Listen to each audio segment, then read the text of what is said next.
It was the second or third day in my new job when I noticed her.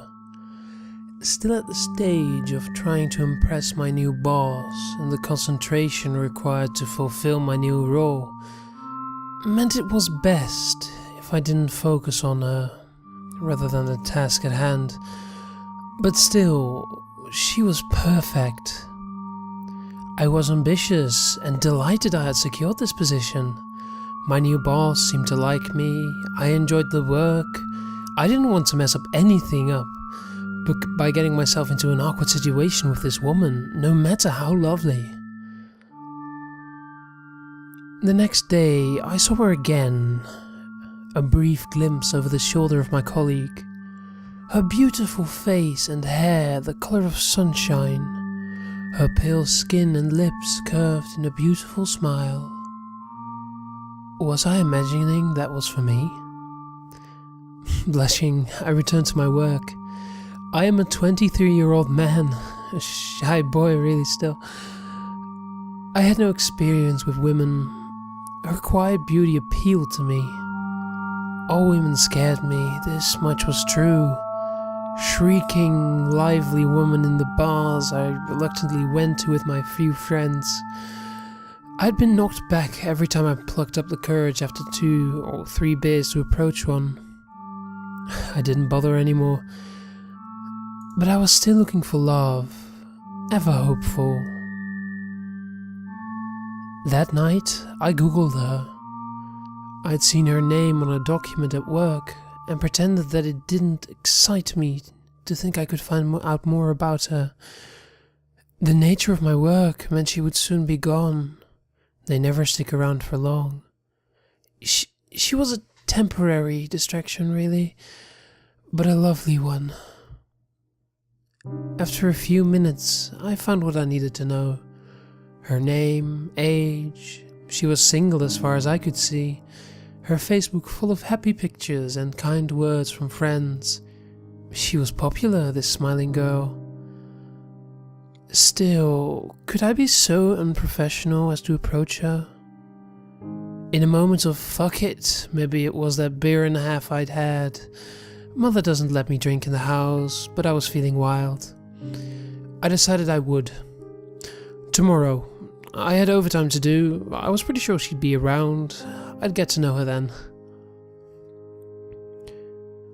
It was with some trepidation that I dressed for work the next day. My uniform was necessary, but I used some of the aftershave bought for me by my mother.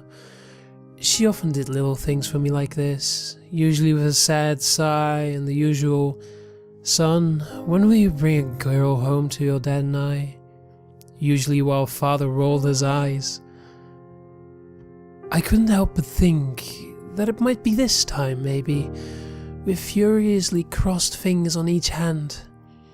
I also wore the shirt I regarded as my lucky t-shirt, as that was what I had on that red letter day, that amazing day I was smiled at by a girl in my last job. She had also been beautiful and blonde. Turned out she was just being friendly, but I shouldn't be bitter and angry, not after all this time. She's gone now anyway, thanks to me, they said. At work, I was excited all day.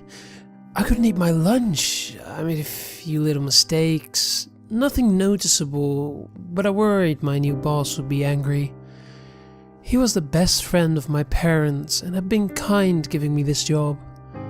It had been quite a long time since I worked and I was out of practice. So far he's been patient and kind. I was also worried she'd already be gone. Like I said, people don't stick around here for long. I looked for her all day. I didn't have a reason or excuse to go looking for her, so I just had to sit tight and hope for a glance and the opportunity to get her alone for a minute. Around 6:30 p.m. that evening, hours into a long shift, it had been a busy few days for one reason or another. I got my chance when my boss, kind man that he is, offered to go and fetch some food for our evening meal. He told me I'd worked hard and had a good first week. He would be happy to report back to my parents that he was happy to keep me on, that I was in no trouble. With a chuckle, he told me not to get used to this, and I would be fetching his meals in future if we ever worked late. With that, he left. I was alone, and I decided to get on with it. Steeling myself, running a sweaty hand through my hair, and swallowing hard, straightening my tie, and with one eye on the door, I approached where I knew she would be at this time. Still there, still beautiful, quiet, and with sunshine hair and pale, pale skin. I don't know what came over me at that moment. I'm a shy boy, inexperienced with women, but I just knew this was going to be okay, and if I kissed her, she wouldn't react like all the others. She wouldn't scream me and push me away, shouting in my face, "What are you doing? How dare you, pervert?" Pervert. I'd heard that more than once. My own mother once called me that, and then clapped a hand to a shocked mouth, as if she was the one who had done something wrong. Not this time. This time, I was sure I was right. I hadn't misread the signals. She had never turned away from me, laughed at my shy glances. I was sure she was mine. Feeling brave and sure, I placed my hand on her shoulder. Her bare skin was cool and smooth. She didn't move, didn't shrug me off. Her blue eyes remained fixed on mine. In a moment of incredible bravery, I leant to kiss her. It was my first, my only kiss. I only broke off when I heard a shocked noise, a throat clearing and a sigh of infinite sadness. Stood in the door of the mortuary where I now worked, a bag containing our meal clutched in his right hand, was my new boss. I knew it looked bad. It was unprofessional as I glanced down at her fixed stare and those blue lips. I didn't feel regret.